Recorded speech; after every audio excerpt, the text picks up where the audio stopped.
नमस्कार, मैं सुनीता कथा मंथन में आप सबका स्वागत करती हूँ।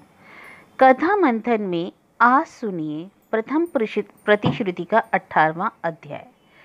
प्रथम प्रतिश्रुति से संबंधित सारे 17 अध्याय आपको हमारी प्लेलिस्ट से मिल जाएंगे, जिसका लिंक एंड स्क्रीन में मिल जाएगा। इसके अलावा ब्लॉग पर भी जाकर आप चेक कर सकते हैं। प्रथम प्रतिश्रुति के तथा अन्य कहानियाँ और उपन्यास के लिंक मैंने आपको उसमें डिस्क्रिप्शन बॉक्स में दे रखे हैं, आप वहां जाकर के चेक कर सकते हैं।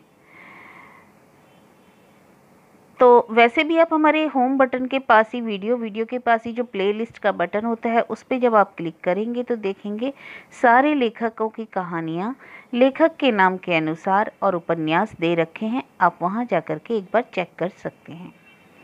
तो चलिए शुरू करते हैं 17वां अध्याय। अब तक आपने देखा कि रामकली अपनी बेटी को ससुराल नहीं भेजना चाहते हैं और ससुराल से यह धमकी आती है कि अब की बार अगर उनकी लड़की को नहीं भेजा तो वो अपने बेटे की दूसरी शादी कर देंगे। सब लोगों की बातें सुनकर सत्य अपने पिता से अनुरोध करती है कि उसको ससुराल भेज दिया जाए। 9-10 साल की लड़की अपने पिता से अपने आप को ससुराल भेजने का जो अनुरोध करती है उसे सुनकर रामकली हैरान रह जाते हैं। तो अब पढ़ते हैं आगे।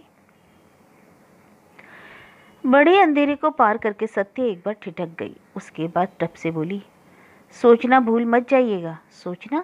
क्या सोचना? ओ, अनमने से सचेत हो गए रामकली।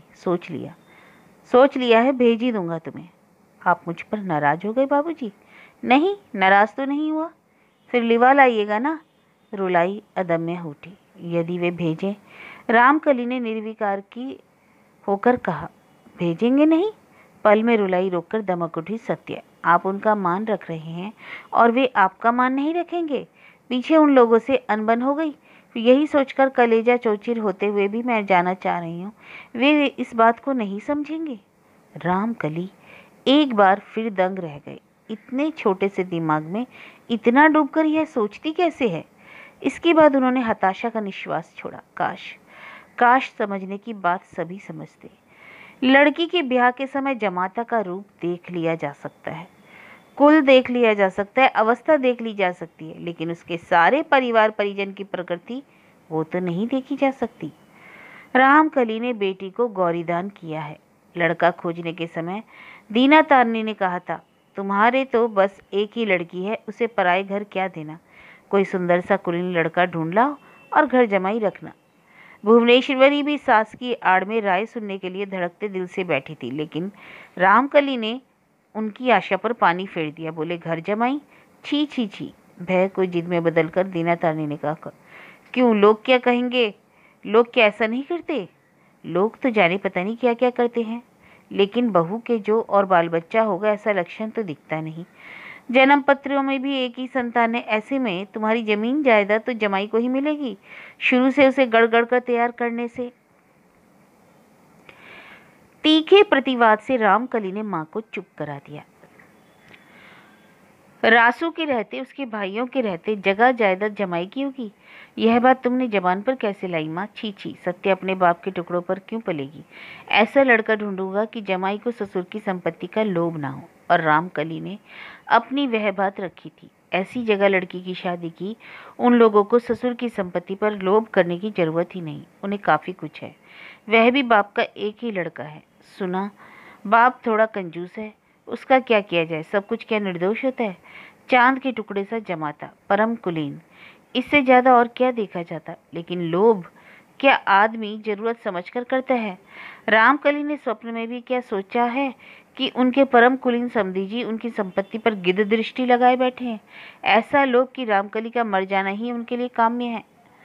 उम्र में रामकली से 10 साल के बड़े ही हैं, तो उन्हें आशा है कि वे सदा रहेंगे। और रामकली को इन बातों का पता नहीं, सिर्फ इतना ही मालूम है कि जमाई पढ़ लिख रहा है, जानकर संतुष्ट हुई।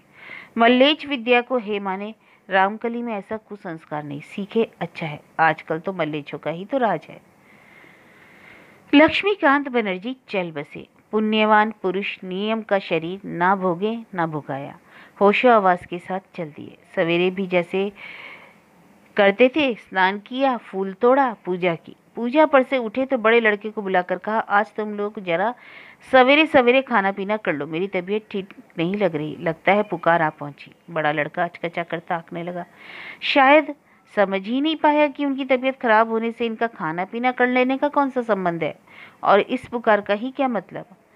लड़के के उस सूधेपन में लक्ष्मीकांत हंसे। हंसकर कहा, खा पीकर दोनों भाई आकर मेरे पास बैठना, कुछ उपदेश दे जाऊंगा। अवश्य, उपदेश देने का कोई अधिकार नहीं है, जानता ही कितना हूँ, दुनिया को देखा ही कितना है, फिर भी उम्र की अभज्ञता है। बहुरानियों से जाकर कह दो भोजन में प्रकार के पीछे जिसमें विलम्ब ना हो। बाप सिर्फ उन्हीं के खाने को कह रहे हैं और अपना। बड़े बेटे ने रूंधे गले से कहा, आपका भोजन कब बनेगा। लो बेवकूफ लड़के, विचलित क्यों हो रहे हो, आज मेरी पूर्णिमा है, अन्न आज नहीं, थोड़ा सा फलाहार कर लूंगा।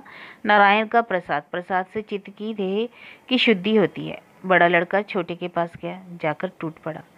उसके भीतर महल की स्त्रियों को पता चला। कुछ ही देर में सारे घर में शोक की छाया उतर आई। किसी ने अविश्वास नहीं किया, किसी ने हास्य कर समझा, उड़ा नहीं दिया। इसे निश्चित और अमोघ समझकर सब मायूस हो गए। यह संवाद देखते ही देखते तमाम फैल गया, क्योंकि आग कभी एक ही जगह सीमित नहीं रहती। चारों ओर बात फैल गई, बनर्जी जी चले, गोया बनर्जी विदेश भ्रमण को जा रहे हैं। नाव किराए पर ठीक हो गई है, संगी साथी कहीं तैयार खड़े हैं। आंगन में तुलसी चौरा के पास उनकी अंतिम शैया बिछा दी गई। तकिए पर सिर रखकर दोनों हाथ छाती पर जोड़े बनर्जी सीधे लेटे हुए हैं। ललाट पर चंदन से लिखा हरि नाम, दोनों पलकों और कानों में चंदन सना तुलसी का पत्ता, छाती पर हाथ की लिखी छोटी सी एक पोथी। लक्ष्मीकांत को अपने हाथ की लिखी पोथी, गीता के कुछ श्लोक रोज पाठ करते थे, उसे साथ दे दिया जा रहा है। यात्रा काल में कोई छुएगा नहीं, यात्री की बनाई है। उनके बिस्तर से हटकर आसपास बैठे हैं लड़के टोले के मुख्य व्यक्ति। लंबे घूंघट में अंतःपुरिकाएं हैं, करीब में बैठी चुपचाप आंसू बहा रही हैं। जब तक मौत की घड़ी ना आए जोर से रोने की गुंजाइश भी नहीं, इसकी भी मनाही है। रुलाई आत्मा की उद्रगति की बाधा है। बनर्जी पत्नी भी उस मनाही को मानती हुई चुपचाप रो रही है। घोषाल आकर खड़े हुए, कांपते हुए गले से कहा, जनक राजा की तरह चल दिए बनर्जी। लक्ष्मीकांत ने हंसते हुए धीमे से कहा, विदेश से स्वदेश, विमाता के पास से अपनी माँ के पास। उसके बाद लड़कों को देखकर बोले, तारक भ्रम, अर्थात व्यर्थ की बातों में समय क्या बिताना। नमो नारायणः हरि नाम केवलम। लक्ष्मीकांत ने धीरे धीरे पलकें बंद की। तुलसी के पत्तों ने पलकों को ढक दिया। सांसों के उठने गिरने के साथ साथ अंदर अंदर नाम जप चलता रहा। एक समय सांस थम गई। उम्र हो चुकी थी उनकी, भोगा भी नहीं भोगाया भी नहीं, चल दिए। इसमें कोई दुख की बात नहीं, कम से कम दुख करना तो उचित ही नहीं। आदमी तो मरने के लिए ही दुनिया में आया है। अपने इस अंतिम और सबसे अच्छे काम को यदि वह निपुणता से, निर्दोष भाव से कर जा सके, इससे और खुशी की बात क्या हो सकती है। ना लक्ष्मीकांत की मृत्यु से कोई दुख नहीं, फिर भी सगे संबंधियों को तो दुख हुआ। माया में बंधा जीव दुख पाए बिना जाए कहा, लेकिन निकट आत्मीय न होते हुए भी एक इस मृत्यु के दुख के सागर में उतरने लगी। वह थी शारदा। श्राद्ध में नए नातेदारों को बनर्जी के लड़कों ने न्योता भेजा और नियम भंग तक रहने का अनुरोध करते हुए रासू को लिवा लाने के लिए आदमी भेजा। तुलसी के लहजे से कहे तो शारदा के माथे पर ईंट दे मारी, ले कल जाएगा, और बात दिन भर चल रही है। खबर पाते ही रामकली जाकर देख आए हैं और लौकिकता के नाते जो चाहिए भेज दिया और काफी ही कुछ भेजा। अब रासू के साथ कोई जाएगा। श्राद्ध की सभा प्रणामी और घाट नहान के लिए सबके कपड़े ले जाएगा। नियम भंग के दिन तालाब में जाल डाला जाएगा, मछली भेजी जाएगी। रासू की सासों के लिए आलता पान सुपारी जाएगी। तमाम दिन यही बातें चल रही थी। शारदा को लग रहा था सब में जैसे अति हो रही है। उसके बाप की चाची जी जो उस पर मरी तो कहा, इतना तो नहीं हुआ, जाने दो, पैसे हैं लुटाएंगे। लेकिन शारदा का खास तालुका न बिक जाए इस मौके पे। रात के सिवाय बोलने का उपाय नहीं। धड़कते दिल से गृहस्थी के काम काज करती करती घड़ियां गिनती रही। फिर भी उन लोगों की अकल है, दिन ही दिन में लिवा नहीं ले गए। एक रात हाथ में है। इस घर में खाते पीते आधी रात हो जाती है, तो भी आखिर वह मांगी हुई घड़ी आ ही गई। अब दरवाजे का हुड़का लगा दिया जा सकता है। सारे संसार से अलग होकर दोनों जने पास पास बैठ सकते हैं। झट से बोलने की आदत शारदा की नहीं है। पहले तो वह दिए की बाती को उकसाती है, उस पर कटोरा रखकर बच्चे का दूध गर्म करती है, बच्चे को जगाकर दूध पिलाती है, उसके बाद थपथपाकर उसे सुला देती है। अब इस तरफ आकर पैर लटकाकर बैठती है, लंबा सा एक निश्वास छोड़ती है और तब कहती है, तो जा रहे हो? रासू अवश्य इस प्रश्न के लिए ही तैयार था, इसलिए निर्लिप्त भाव से बोला, इसके सिवाय तो कोई उपाय नहीं। उपाय खोजते फिर रहे थे शायद। तीखा व्यंग। खोजता क्या फिरूं? जानता ही तो हूं कि छोड़ने छाड़ने का रास्ता नहीं है। कोशिश कर रहे तो छुटकारा मिल सकता है। शारदा ने और तीखी सुई चुकी। कैसे? रासू ने जरा तुनक कर कहा। तबीयत खराब होने का बहाना करके कोई खींचकर तो नहीं ले जा सकता? रासू, ऐसा तगड़ा शरीर लिए क्या बहाना बनाऊं? इस खोज से शारदा डरी नहीं, झुकी नहीं, बेझिझक बोली, कोशिश से क्या नहीं हो सकता। दूध तुम्हें बर्दाश्त नहीं, चुपचाप 2-3 सेर कच्चा दूध पी लेते तो फौरन बार बार मैदान जाने की नौबत आ जाती। तभी सभी समझ जाते कि बीमार है, और बड़ों से झूठ बोलना भी नहीं होता। लेकिन यह झूठ के सिवाय और क्या है? झूठ न बोलकर झूठा आचरण करना नीति वागिश। रासू ने और जोर देकर कहा, रुको रुको, ऐसा तो भी करते हैं।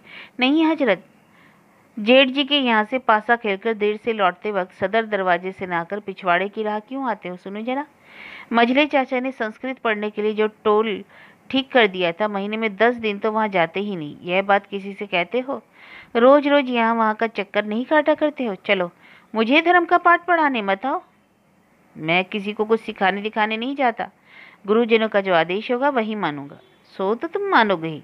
वहाँ मधु जो है, नए बगीचे का नया फूल, पटरानी। फिजूल की बातें न करो। हाँ, फिजूल की ही बात है। शारदा ने एक निश्वास के साथ कहा, मेरा बदन छूकर प्रतिज्ञा की थी ना, वह बात याद है? क्यों नहीं, लेकिन मैं तो वहाँ जमाई षष्ठी का न्योता खाने नहीं जा रहा हूँ। जा रहा हूँ एक गणमान्य व्यक्ति के श्राद्ध में।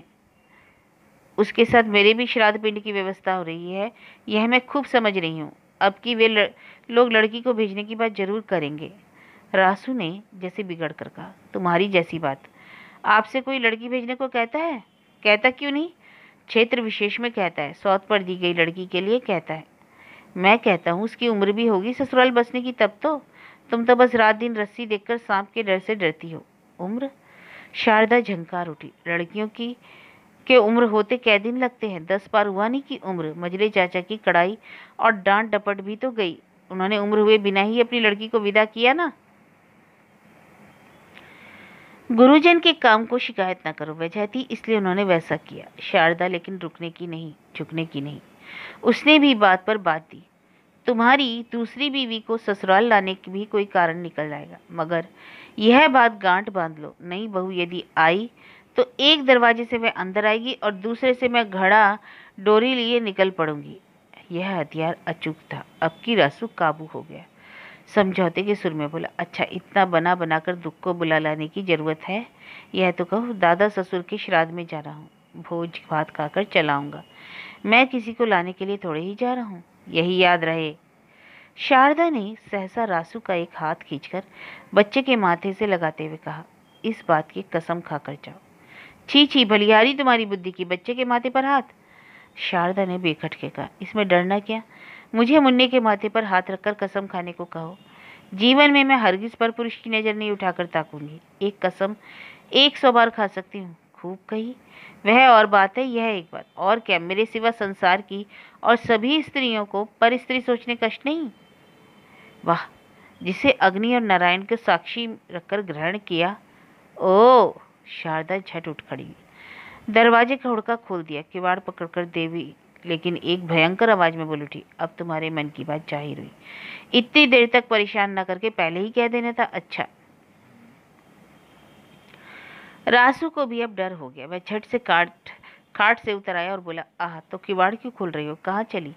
वहीं जा रही हूँ जहाँ छल कपट नहीं, जलन नहीं। और वह झट कमरे से बाहर निकलकर अंधेरे में खो गई। ना, करने को अब कुछ नहीं रहा। वे बस शोभ से कुछ देर तक आंगन के उस कसौटी काले अंधेरे की तरफ देखते रहने के बाद धीरे से किवाड़ को भिड़ाकर रासू खाट पर आ बैठा। पसीना छूटने लगा, गर्मी से नहीं, आतंक से। मगर करे क्या? बाहर जाकर बीवी को खोजता तो नहीं, फिर खोज नहीं सकता तो क्या करे? माँ या चाची को जगाकर दुसंवाद भी नहीं दे सकता।